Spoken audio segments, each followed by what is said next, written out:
Pair Customs back. Hadn't done a video in a little while. I don't have too much to show. I got a couple of knives done. I'm doing some more this weekend, a couple of really cool ones.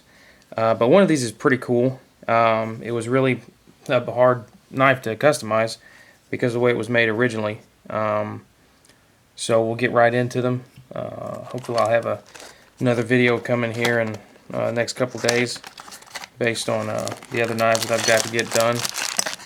And with that said, we'll get right into these two. It's just a couple of this video. I'll start with the first one.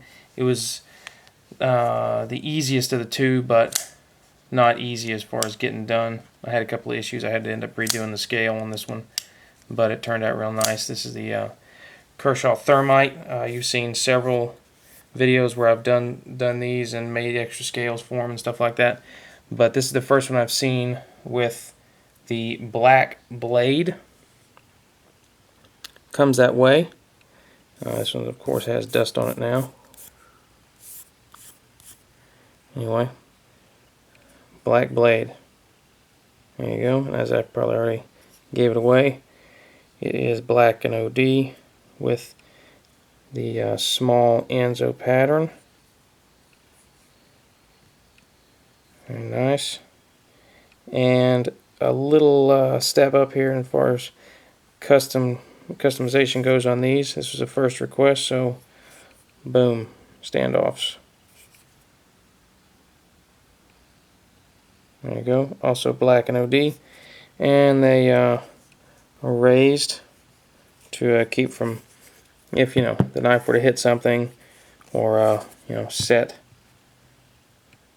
Well, I guess you wouldn't really set a knife like that. That's dangerous as hell. But anyway, it serves two things. One, to kind of keep you from hitting all this area with either your keys or what have you. A little more of a protection for the paint, because that's all this is. This is just paint. This is probably DLC coating of some kind, maybe titanium nitride or something like that. Maybe it's more than likely just a really heavy enamel paint, so it's going to chip off and stuff like that. The pocket clip I'm pretty sure is also painted, but it sure is nice. So these are made a little bigger, just so that it kind of protects those corners as long as possible. And those are also done in black and OD. Gives it a nice flow through design. There you go.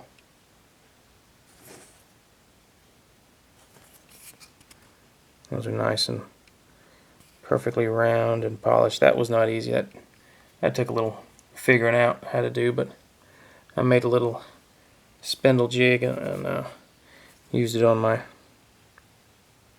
drill press and got that done. So small Enzo pattern, black and OD, standoffs, and of course,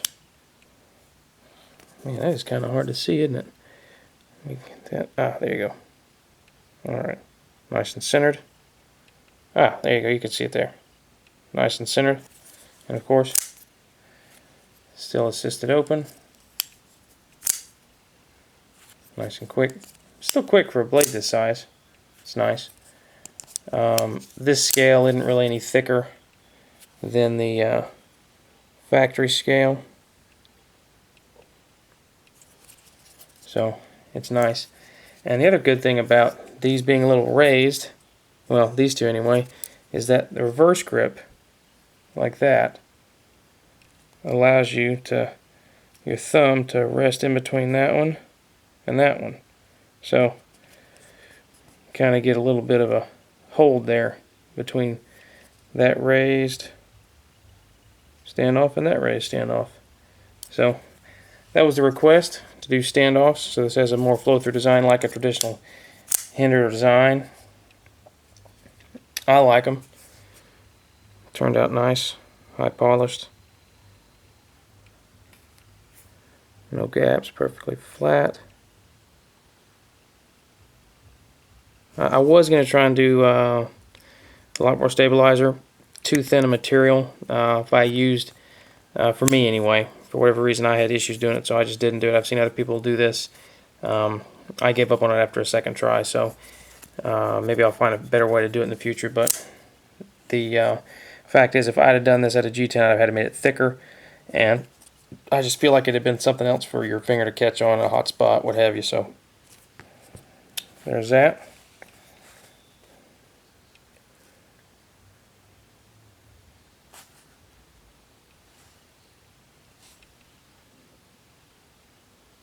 Nice tight Anzo pattern. Standoffs. Which, the way I made these, I can make more. So if you want to get rid of your backspacer on these guys, being that I've basically made this spindle now, I can just produce more. Just ask. If you just want to get these, a set of these would be $10. And I'd ship them to you. Just tell me what colors you want. They'd be this diameter, maybe a little smaller. If you want to get them inside the frame, I could probably find a way to make them a little smaller. Maybe modify that spindle a little bit. But if you're interested in just getting these, $10 for a set of them. Give your knife a nice flow-through design. Even if you got the factory scale on there, it's all black, you could do black, you know, and they'd be black G10. Everything would still match, you know, with the stainless steel version that's been stone washed. You could have these as black in place of the anodized aluminum backspacer, which is pretty heavy. So this thing, weight on this thing has been dropped probably, I don't know, half an ounce, with this scale being about the same weight as a factory one, and not having that big chunk of aluminum in there. So there's that one. Alright. And now this next one was very difficult. I ended up having to do it twice. From start to finish twice. I had to make the material twice. It got screwed up the first time I did it, just because my measurements were off, and I had to end up redoing it. But bottom line is, it's good now. And the blade is as it was, and this did not come with a pocket clip, so I had to put a pocket clip on here from a different knife. So I just went with one that matched it. This is a Spyderco old Bob Lum Chinese, as you can see, well used. If the guy does want to do stone washing later at some point, VG10 is not necessarily the easiest thing to acid dip. It doesn't really acid dip all that well, but it stone washes pretty well. So if you want to do that, that'd be pretty easy for him to do. But he had a special request for the knife handle, so there it is. Contoured jade with toxic green liners, toxic green backspacer. How cool is that?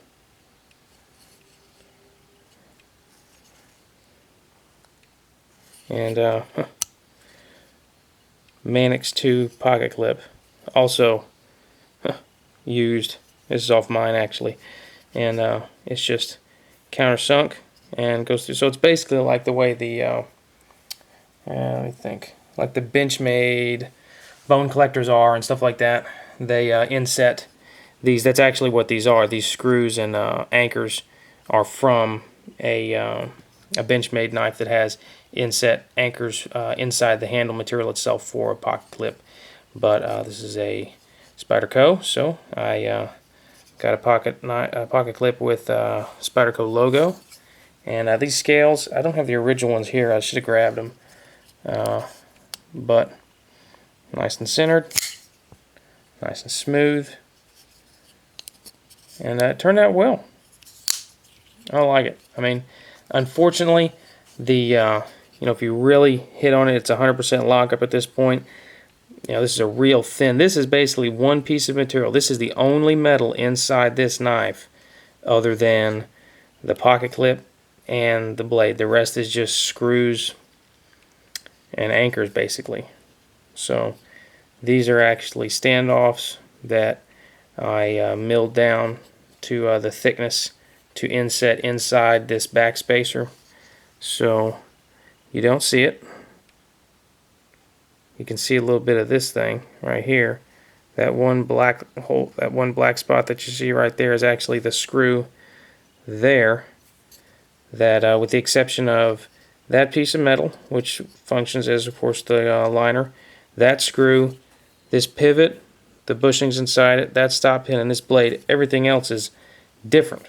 Everything else is kind of patched together to make this thing work from other Spydercos. So I think it turned out really well. It looks a lot more balanced than the original. Let me move this out of frame.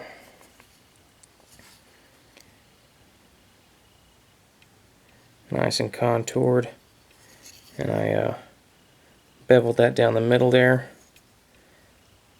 Instead of just rounding it, I figured I'd go ahead and try something a little different.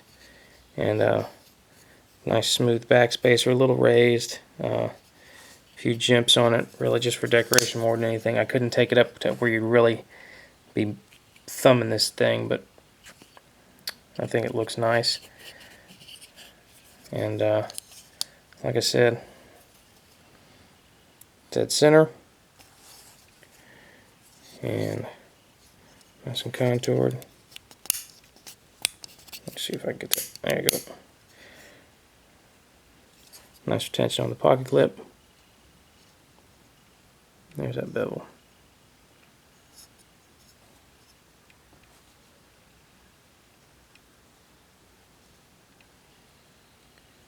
And so when I did this the first time, I didn't account for the thickness of the liners when I was beveling out, or when I was tapping down for these screws. So the screws went too deep and went through this material and that material for when I did the standoff. So it's just a nightmare basically. So the standoffs actually stick out past this into the liners ever so slightly, and then all that material is sandwiched together with the tops of the screws. So there's just a little bit of that liner material and all that natural jade, natural color G10 jade, different name, same thing, for holding that backspacer and basically the whole knife together there. So it's as strong as I could make it given the dimensions of this thing, but I really like the way it turned out. I was pleasantly surprised. It polished up real nice, and all the bevels are nice and shiny. Like I said, the only issue I had with this thing when I first put it together was centering, and I've since fixed that. I had to change out one of the bushings in here, so it's a little smoother now as a result, but it more importantly fixes my centering problems.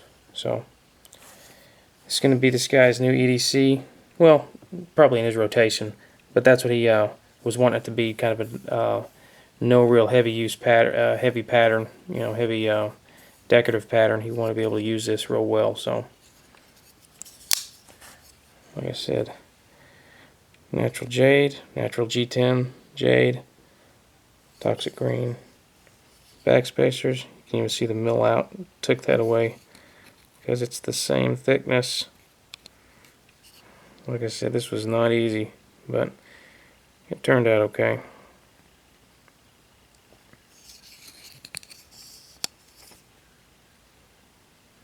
Nice and centered. Just turned out real clean. I like it a lot. So let me know what you think, guys. I will not be doing another one of these. This is the only one of these I do, simply because of the difficulty that I had doing it, and getting matching parts to do all this again. Basically, I cannibalized the whole knife in order to make this happen. Not a Manix 2, but another knife to get these. And like I said, that just came from my Manix 2, and these screws and anchors are from a Benchmade. But other than that, I had to basically cannibalize the knife in order to do this. So I won't be making another one of these. I won't be customizing another one of these, just because of the level of difficulty that it just took way longer than it should have. It did turn out nice, but this is definitely a case of biting off more than I can chew, especially having to redo the handle material. That was a real nightmare. Getting that the right thickness. I had to order different thickness. This is, they had 167 and this is 158 or something like that. So live and learn. But no, this was 125 is what I had to begin with, and then this is 117, I think. Anyway, like I said, it turned out great, so I'm pleased with the result. But I will not be repeating this customization for anybody in the time. Any future jobs will not be for a Chinese. It did work out well, but one off, one only. So there it is. Hope you guys like it.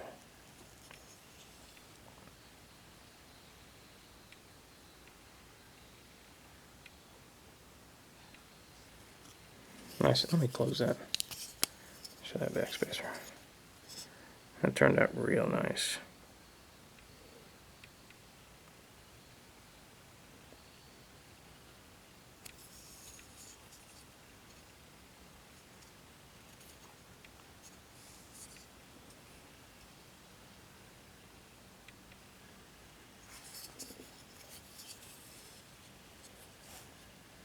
Alright, so like I said, that's all I got on this video.